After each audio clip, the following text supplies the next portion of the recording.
Well, this is part 2, guys.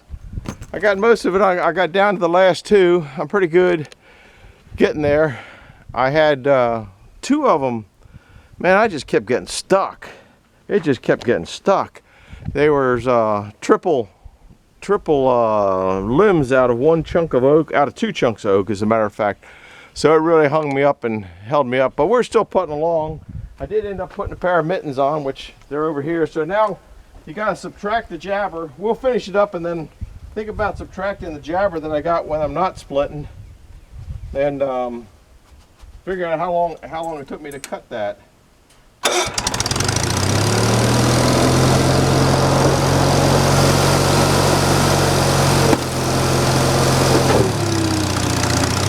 Nothing splits better than red oak when it's clear.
Now, I generally try to cut these, or whatever time. Let me see what my clock says. I'm done splitting.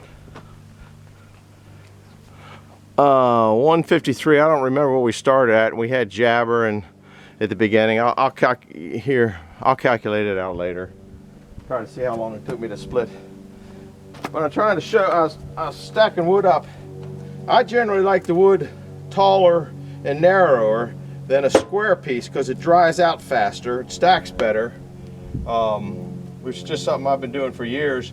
And then I could cut it wider But by the time you sit there and stack it up and do all the lineup and stuff like that, it's generally just about as easy to just pop it one at a time than trying to do that, doing that lineup. Now, when you take into consideration how long it took me to split this wood, take into consideration it's stacked now. I don't have to touch it again until I pick it up with a bobcat and take it up to the boiler. It's done now until next fall. So if you think about it, and a lot of the, you know, how fast can a wood splitter go, they don't take into consideration that, yeah, you can push it off the end of the splitter. That's easy to do. But then you're going to have to pick that up later and stack it. This is already stacked, so in that time that you got me jabbering and stuff like that, take that off of the, well, take that off and do it any way you want. Don't make any difference. But that's how I do wood. Oh, another thing, I try to tell people about this table. Let me see if this table's even in here. I try to tell people about the table. We can, well, it's kind of in there. You know, if you get a table and just bring this whole bucket up there on the table, you might be limited to the size, but when I use the picaroon, remember, I don't like the picaroon picking stuff up off the ground, because then you're using the weight of the picaroon. You got to get momentum going. There's just too many things screwing up your back there. Plus, you're not exercising your back. But with a table, I'll roll those big ones. The bigger ones I roll in. The taller ones I pick up, not with a picaroon, I pick up with that. Now when I use a picaroon, I'm just dragging them, okay? It's using the same muscle, it's just giving me a little bit of reach.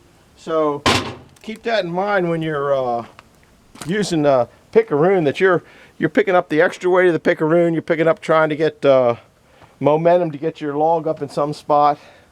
See, one more I might do, I'll go over and get another load and I'll finish that up, because I want to at least do a half cord. That box there holds a half cord. Like I said, that's a little, it might even hold a strong half cord. I forget its dimensions. I'll measure it and put it on the side of there. I'm gonna go over and get another bucket. I have another movie of me putting, actually I have another video of cutting those logs up. We'll zoom in. I don't care if the movie goes to 10 minutes. We'll zoom in.